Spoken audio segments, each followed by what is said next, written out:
வையகராணி மண்ணீதிலே புனித மாதுளி வான்லோகராணி வையகராணி மண்ணீதிலே புனித மாதுளி. மரியே வாழ்க, மரியே வாழ்க, மரியே வாழ்க. கிறிஸ்துவில் பிரியமான அன்பு அன்னையின் பிள்ளைகளே, வணக்க மாதத்தின் 23ஆம் நாள் இன்று அன்னை மரியாளுடைய மன்றாட்டு மாலையிலே நாம் சொல்லக்கூடிய இன்னொரு மன்றாட்டு, நீதியின் கண்ணாடியே எங்களுக்காக வேண்டிக் கொள்ளும் என்று. பழைய ஏற்பாட்டு நிகழ்வுகளை, பல நிகழ்வுகளை ஒன்று திரட்டி அன்னையாம் திரு அவை அன்னை மரியாளை இந்த நீதியின் கண்ணாடியே என்று அழைக்கக்கூடிய அளவிற்கு எடுத்து வந்திருக்கிறது. இந்த நீதியின் கண்ணாடியே என்று சொல்லக்கூடிய லத்தீன் மொழியிலே இந்த வார்த்தை ஸ்பெக்குலியம் ஜூபிசியாலே என்ற வார்த்தை. இது ஆங்கில மொழிபெயர்ப்பு எடுக்கின்ற பொழுது மிரர் ஆஃப் ஜஸ்டிஸ் என்று சொல்லுவார்கள். இந்த வார்த்தையை தான் நம்முடைய தமிழில் மொழிபெயர்க்கின்ற பொழுது நீதியின் கண்ணாடியே என்று மொழிபெயர்க்கப்பட்டிருக்கின்றது. பழைய தமிழ் மொழியில் மொழிபெயர்க்கப்பட்டது தர்மத்தின் கண்ணாடியே என்று அழைக்கிறார்கள். பிரியமான அன்பின் தேவ பிள்ளைகளே, இப்படி அன்னை மரியாளுக்கு இந்த நீதியின் கண்ணாடியே என்று அழைப்பதன் காரணம் என்ன என்று பார்க்கின்ற பொழுது, பழைய ஏற்பாட்டிலே நாம் வேதத்தை புரட்டி பார்த்தோம் என்றால், யூத குல முதல்வர்களுக்கு முன்னதாக இஸ்ரேல் குலத்தை சார்ந்த இந்த குல முதல்வர்களுக்கு பிறகு எத்தனையோ மக்கள் தங்களுடைய வாழ்க்கையில் கடவுளுடைய பார்வையில் எதுவெல்லாம் தீயது என காணப்பட்டதோ அதை அவர்கள் செய்ய ஆரம்பித்தார்கள். எவையெல்லாம் கடவுளுடைய பார்வையில் தீயது என காணப்பட்டதோ அதை அவர்கள் செய்தார்கள். செய்தவர்கள் மடிந்து போனார்கள். இன்னும் அவர்கள் அழிந்துவிடக்கூடாது என்பதற்காக இறைவன் நீதி தலைவர்களை ஏற்படுத்தினார் என்பதைத்தான் நாம் நீதிமொழி புத்தகத்தில் வாசிக்க கேட்கின்றோம். இப்படி இறைவன் அந்த நீதி தலைவர்களை உருவாக்கி தன்னுடைய அன்பின் பாதையில் மக்களை அழைத்து செல்ல வேண்டும் என்பதற்காக இறைவன் வகுத்த திட்டம்தான் நீதி தலைவர்கள் தோன்றியது. அந்த வரிசையில் புதிய ஏற்பாட்டு வழிமுறையில் பார்க்கின்ற பொழுது நம் அனைவருடைய மீட்பு பெற வேண்டும் என்பதற்காக, ஒட்டுமொத்த மக்களினம் அனைவருமே மீட்பை பெற வேண்டும் என்பதற்காக அன்னை மரியாளுடைய ஒற்றை வார்த்தை, இதோ ஆண்டவருடைய அடிமை, உமது வார்த்தையின்படியே எனக்கு ஆகட்டும் என்ற அந்த வார்த்தைக்காக இந்த ஒட்டுமொத்த உலகமே காத்து கொண்டிருந்தது. அதுதான் நம் அன்னை மரியாள் உச்சரித்த வார்த்தை. அந்த அளவிற்கு எல்லா சூழ்நிலைகளிலும் தன்னை நீதி உள்ளவளாக, கற்பு நிறைந்தவளாக, உண்மை நிறைந்தவளாக, கடவுளுக்கு உகந்தவளாக வாழ்ந்து கொண்டிருந்தார்.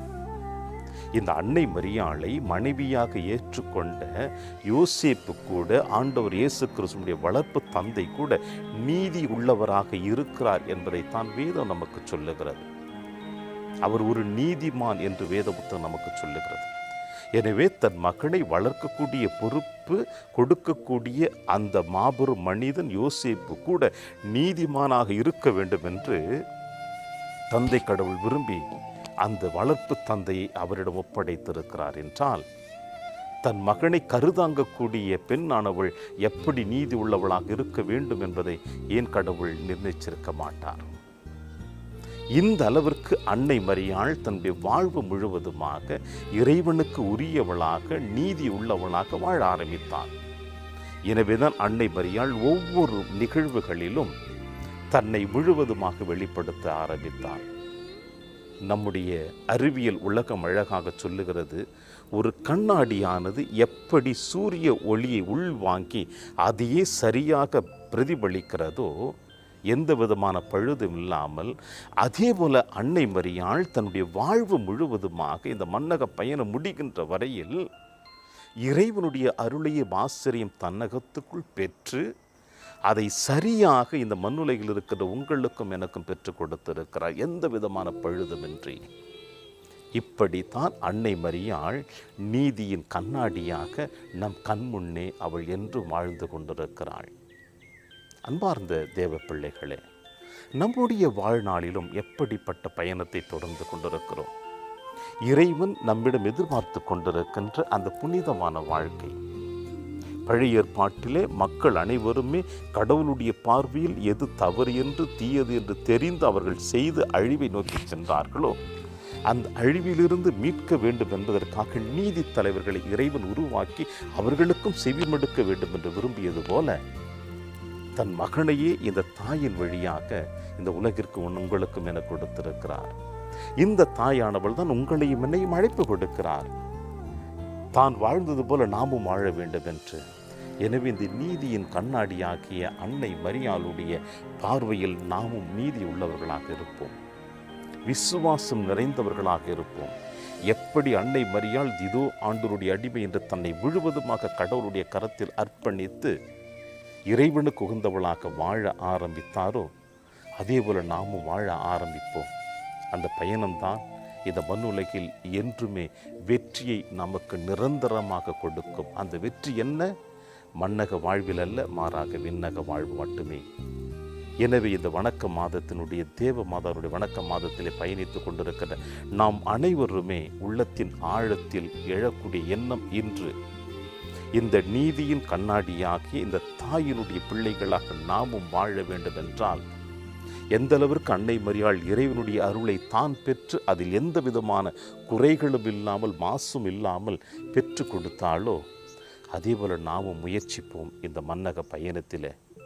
அப்படிப்பட்ட பயணம்தான் நாம் இந்த தாயினுடைய பிள்ளைகளாக வாழ்ந்து கொண்டிருக்கிறோம் என்பதற்கு சரியான அர்த்தமுள்ள வாழ்வு. இதை தொடர முயற்சி செய்வோம் இந்த தேவ மாதாவின் வணக்க மாத நாளிலே. அப்பொழுது அன்னை மரியாள் நமக்காக பரிந்து பேசுவாள், நம்மை எப்பொழுதும் வழி நடத்துவாள் என் நம்பிக்கையோடு தொடருவோம் இந்த பயணத்தில். இறையாசிர் என்று உங்களோடு. மரியே வாழ்க, மரியே வாழ்க, மரியே வாழ்க.